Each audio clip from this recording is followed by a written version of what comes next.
On his maps, it was marked simply as a training zone, a remote sector of the alien frontier meant to test survivalists from Earth. But standing beneath its towering canopy, Ethan realized the name was a cruel understatement. The trees themselves were unlike anything he had ever seen. Massive trunks wider than the hulls of a warship, glowing faintly with veins of bioluminescence. Their branches stretched so high into the sky they vanished into a haze of mist, their leaves whispering against one another as though the forest itself was alive and gossiping about the lone human who dared walk beneath them. Strange insects flickered with crystalline wings, scattering rainbows across the moss at his feet. Somewhere deep within, predators howled, their voices long and resonant, making the ground tremble as though ancient spirits stirred. For the first 2 days, Ethan treated the assignment as he would any other. He rationed his supplies, kept his survival blade close, and built small fires at night that barely broke the darkness. He had been sent here alone with the task of surviving a week before rendezvousing with his extraction team. He expected hunger, weather, perhaps even hostile wildlife. What he did not expect was the feeling of being watched. At first, it was easy to dismiss. Shadows seemed to shift at the corner of his vision, but the forest canopy played tricks with light. Branches cracked, but predators often stalked prey silently until the killing blow. Yet by the second night, Ethan began to notice patterns. Whispers rode the wind, too measured, too deliberate to be coincidence. Soft footsteps pressed into the earth, light enough to belong to something cunning, not beastly. And whenever he looked over his shoulder, he caught the faintest shimmer of movement, gone before he could focus on it. On the third night, paranoia gave way to certainty. He wasn't alone. That morning, he rose with every sense on edge, his survival blade already in hand. The usual drone of insects had fallen silent, as though the forest itself was holding its breath. Ethan scanned the trees, tense, waiting, and then they came. Figures slipped between the trunks with practiced fluidity, circling him before he could even react. They stepped into the clearing one by one, tall and lithe, their movements silent yet predatory. Ethan's first thought was that they were hunters. His second was far stranger. They were women. Alien women, unmistakably feminine despite their otherworldly features. Their skin shimmered with faint markings that pulsed like living tattoos, glowing softly beneath the canopy. Some had hair braided with luminous threads, others wore garments of woven leaves and bone, their bodies painted, with tribal symbols that seemed to hum with the forest's energy. Each carried weapons crafted from carved bone and crystalline shards, their craftsmanship as elegant as it was deadly. At the center of the group stood one who was clearly their leader. She was taller than the rest, her posture commanding, her golden eyes sharp as blades. Her long hair fell in silver-tinged braids over her shoulders, catching the faint glow of the forest light. When she spoke, her voice was smooth but heavy with authority. "You... human?" she asked, the words awkward but understandable in broken galactic common. Ethan blinked, startled by the sound of his own species' tongue in this alien wilderness. Slowly, he lowered his blade and raised his hands in a gesture of peace. "Yes, human. I don't mean harm." The women murmured among themselves in a language that rolled like thunder, softened by rainfall. Their eyes darted between him, wide with something beyond suspicion, excitement, fascination. Some even stepped closer, as though they couldn't resist confirming his reality. Finally, the golden-eyed leader spoke again. Her gaze locked onto him with unsettling intensity. "You are rare," she said carefully, as though choosing her words. "Men do not walk here." The statement hung in the air like a challenge. Ethan had no answer. They surrounded him, and he expected hostility, perhaps to be taken as a prisoner. But instead of violence, there was awe. Their whispers carried a strange heat. Their eyes burned with something more than curiosity.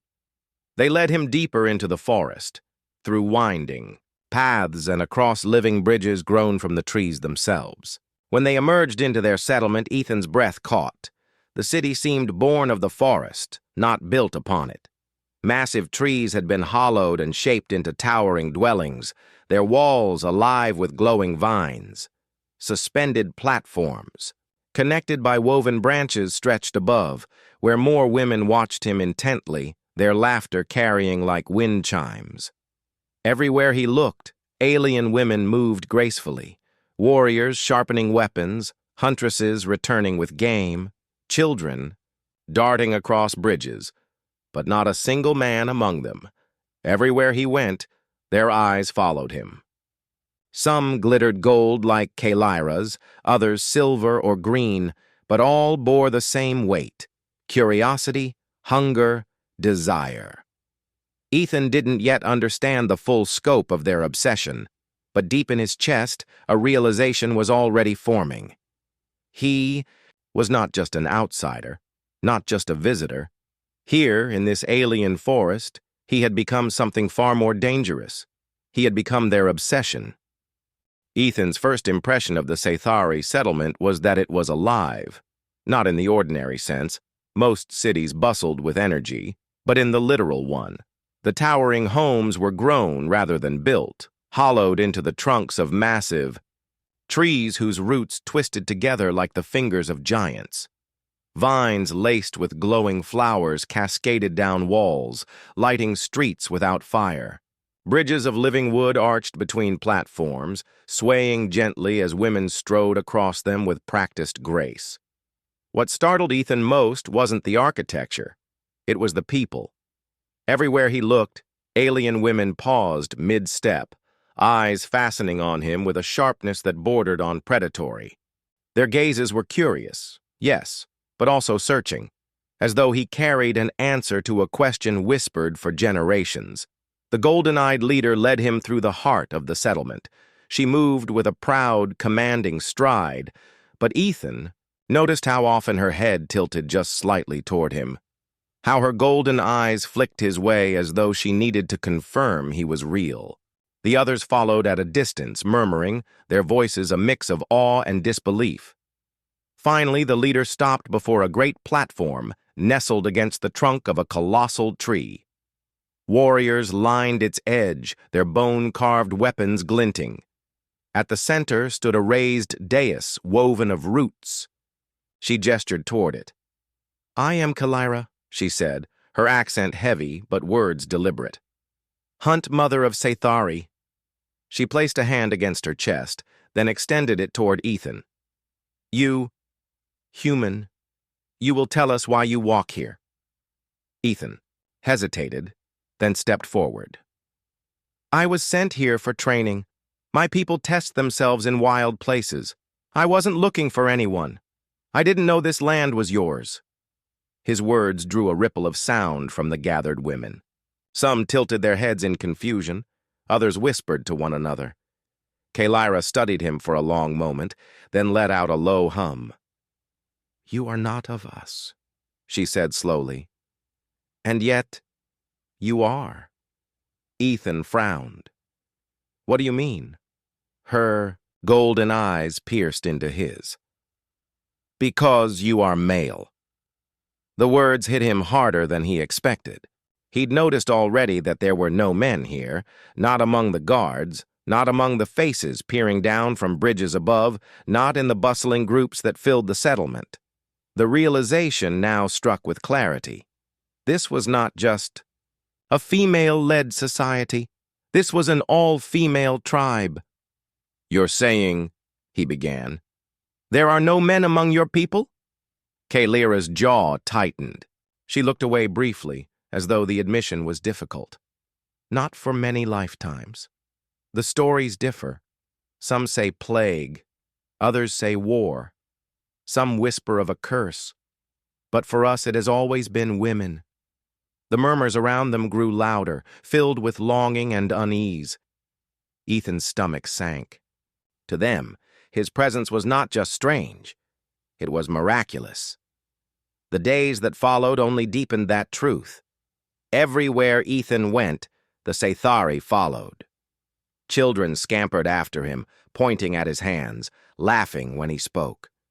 Young hunters circled him, asking about the scars across his arms and chest, marveling when he demonstrated the strength to lift logs twice his size. Older women watched more quietly, but their gazes carried weight, as though evaluating him against unspoken expectations.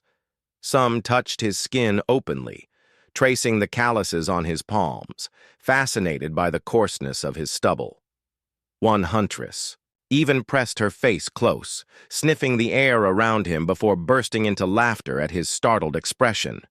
Their curiosity bordered on overwhelming, yet it was not cruel. They were trying to understand him, to make sense of something their world had long forgotten. At night, Kalira gave him a chamber high in one of the great trees. Guards were posted outside, officially for his protection, but Ethan noticed the way they lingered at the doorway, peeking through slats, whispering to each other. He lay awake under their constant watch, unease gnawing at him. When he finally confronted Kalira about it, her answer unsettled him even more. "You are rare," she said, her voice low, her golden eyes glowing faintly in the firelight.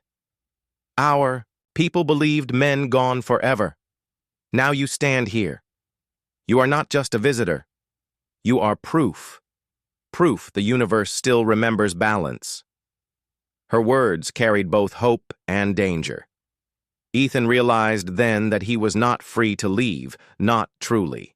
The Sci-Fi's fascination was more than curiosity. To them, he was a symbol, perhaps even salvation.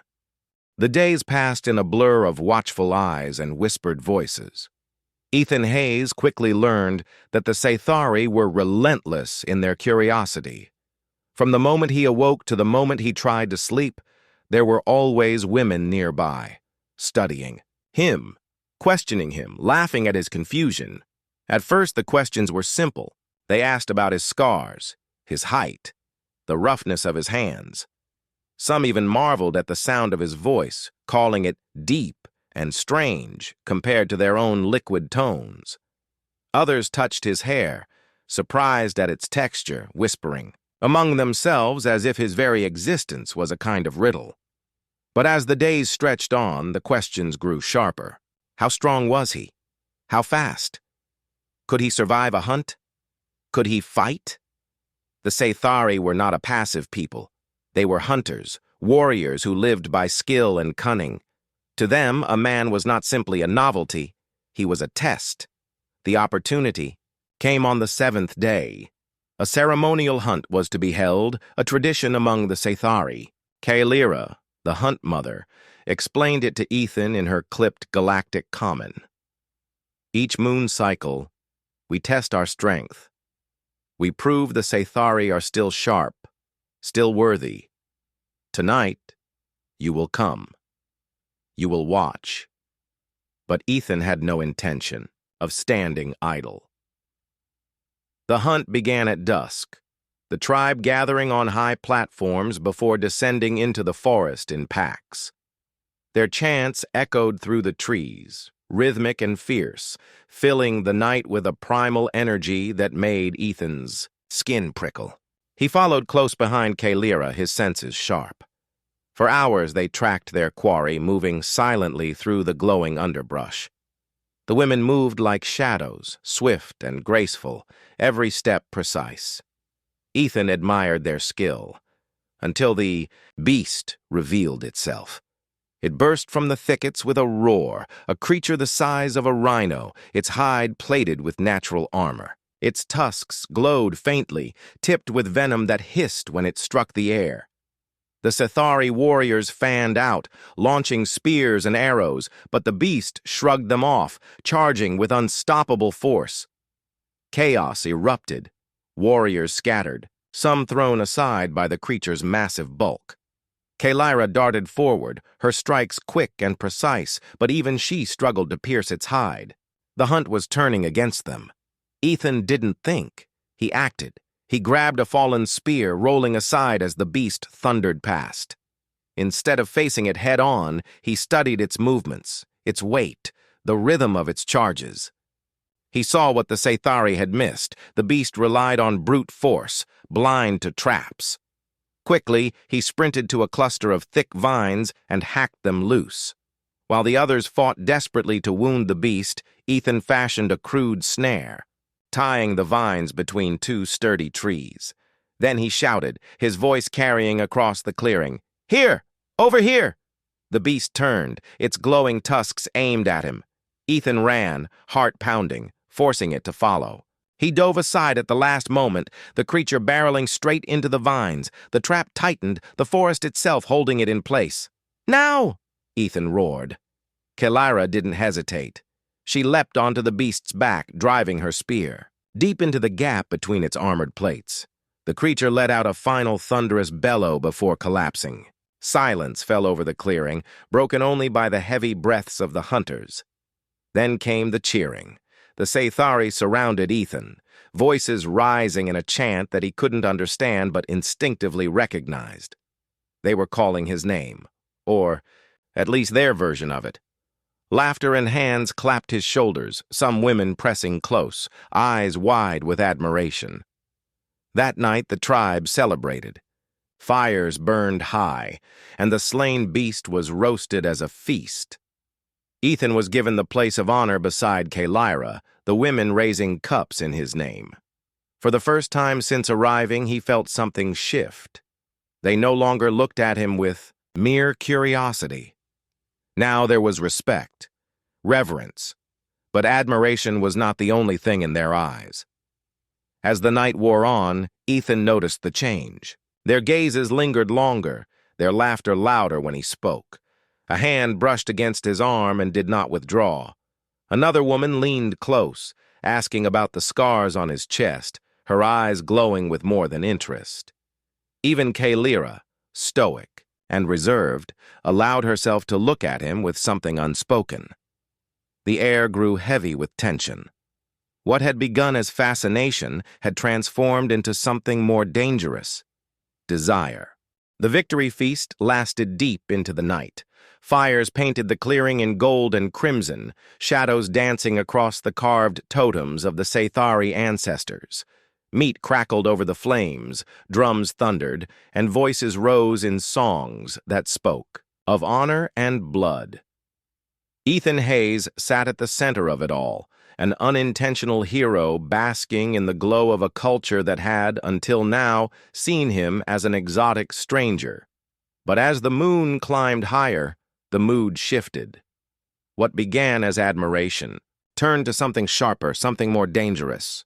The Sci-Fi women were not subtle in their desires. A hand lingered on his shoulder too long, fingers tracing the curve of his muscles. Another laughed too loudly at his words, brushing against him as though by accident. The younger huntresses whispered among themselves, their glances bold, hungry. Even Kellyra, who had maintained a stern distance, allowed her gaze to linger, though she masked it with her usual discipline. Ethan recognized the signs. He wasn't blind. These women saw more than a man. They saw a challenge, a prize, perhaps, even a trophy. And in a tribe where strength and cunning defined worth, his victory over the beast had elevated him far beyond what he had expected. Yet admiration, he realized, was a double-edged blade. By the next morning, tensions rippled through the tribe. He felt it in the way the women moved around him, in the sharpness of their words to one another. Where once there had been unity, now there were small fractures, rivalries. Two warriors in particular embodied this growing division. Serenia, a fierce huntress with braided silver hair and scars across her arms, was bold in her pursuit. She spoke openly of Ethan, calling him the outsider who hunts like a Sci-Fi. To her, he was a worthy partner, someone who could elevate her standing.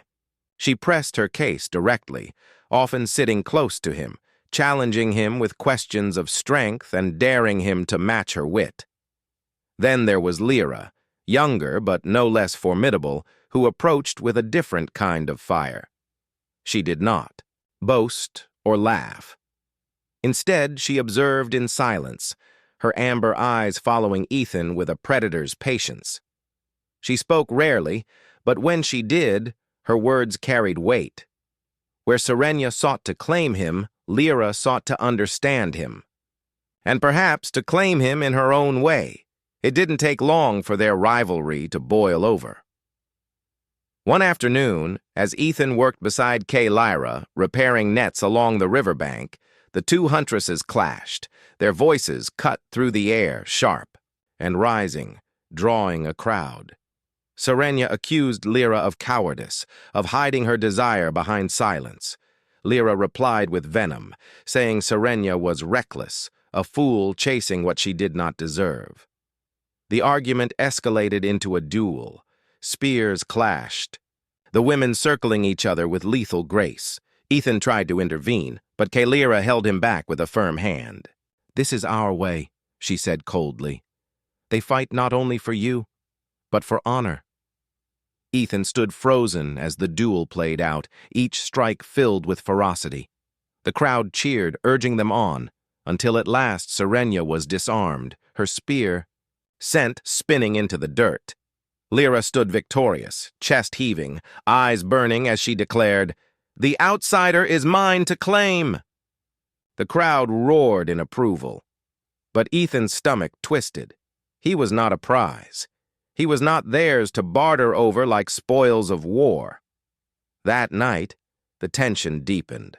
Some women celebrated Lyra's victory, praising her strength and declaring her bond with Ethan inevitable.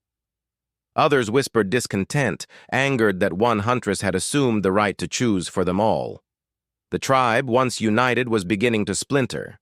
Lyra alone seemed unmoved. She watched from a distance, her expression unreadable, though Ethan noticed her hands clenched tighter than usual. For Ethan, the pressure mounted. Every glance carried expectation. Every word felt like a test. He could no longer walk the village without feeling the weight of their eyes upon him. What had begun as curiosity had evolved into a frenzy, one that threatened to consume not only him, but the unity of the Scythari themselves. As the firelight flickered across the village that evening, Ethan sat alone, staring into the flames.